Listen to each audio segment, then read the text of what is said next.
to the wine program. This is my channel and podcast about what every waiter, waitress, line cook, and restaurant manager needs to know about wine. This is another installment of the soon-to-be famous Week in Wine and Restaurant News. All the wine and restaurant news that you need to know if you're working in the food and beverage industry. Lots of important developments this week. All those depressing, terrifying wildfires happening all over the Pacific Northwest. Well, we got some updates there, okay? But first I want to say, if you like what I'm doing and you like the wine program, don't forget to smash that like button, baby. Crush it. Crush the like button. Or share and subscribe to the wine program.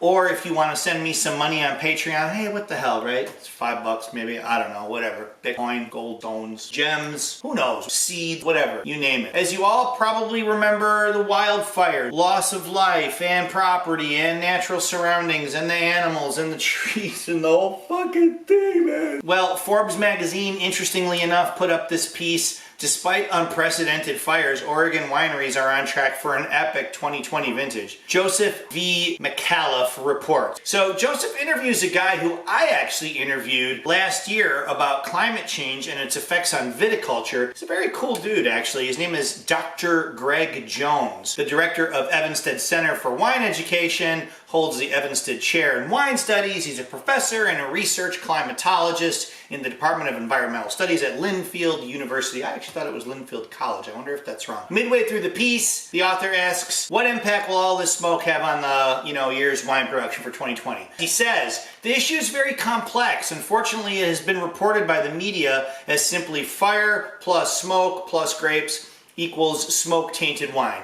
And that's very simplistic. And that's most journalists, right? They're all about clickbait. It's like, oh, it's the end of the world, click here. So not all smoke produces smoke-impacted wine, Dr. Jones says. There are some things we know and many things we don't know about this issue. How far smoke travels, the smoke's composition, the level in the air that the smoke is at, the timing during the vintage, and how long it lasts all play a role in whether any smoke impact might occur to the wines. The additional complication is that grapes may not have any direct flavor or aroma of smoke, but through the fermentation of the grapes, a chemical transformation can occur which results in an ashtray characteristic to the wine. However, none of these results are preordained, so I urge caution in how this information is conveyed and what conclusions are reached. Just like our friend last week from Limerick Lane, they're really trying to just say, let's just see how it goes. The Oregon Wine Board noted that while current conditions were unprecedented,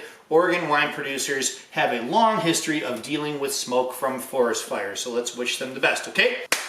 In related news, I discovered this almost accidentally, but apparently it was International Grenache Day a couple days ago. I didn't know that was a thing, but I really like this Grenache. This is from Big Basin. This isn't about International Grenache Day. I don't think that's news, but when I went to research this wine, I wanted to find out the name of the guy who owned the place because I had forgotten, but his name is Bradley Brown, and unfortunately what I learned is that his house burned down in almost his winery and maybe his entire 2019 vintage. Yikes. San Francisco Chronicle, top Santa Cruz Mountains winery survives fire, but owner's home destroyed, by Esther Mobley. Now I'll just say this about Santa Cruz Mountains, I had no idea that it was, one, so freaking beautiful up there, and two, that they even made wine up there. I mean, other than like Mount Eden, which is pretty historic. Maybe we'll do a whole piece on Mount Eden one day because it is definitely a property that you should know and has a story that I think is really fascinating. It's almost on a peninsula that juts out into the Pacific Ocean, high elevation, redwoods, known for Pinot Noir and Chardonnay, but this guy is like in the center, so he gets a little bit more ripeness. He's doing Rhone varietals. And he's a serious, sincere farmer and winemaker. And I mean, he's the real deal, okay? I think he made $1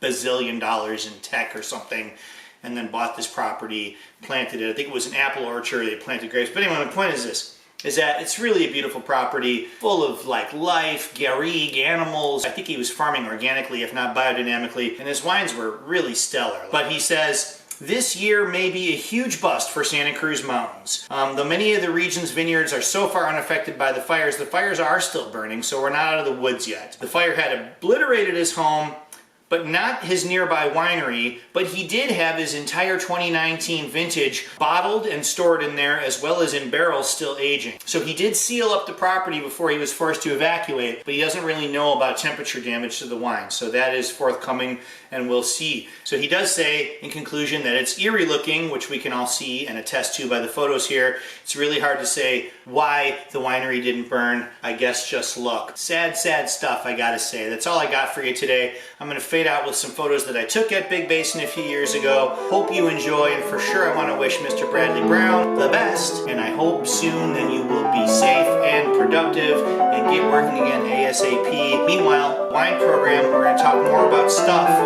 critical to you and your career. Don't forget, like, share, and subscribe. Adios and peace, guys. Next week, wine program. Cheers. Peace.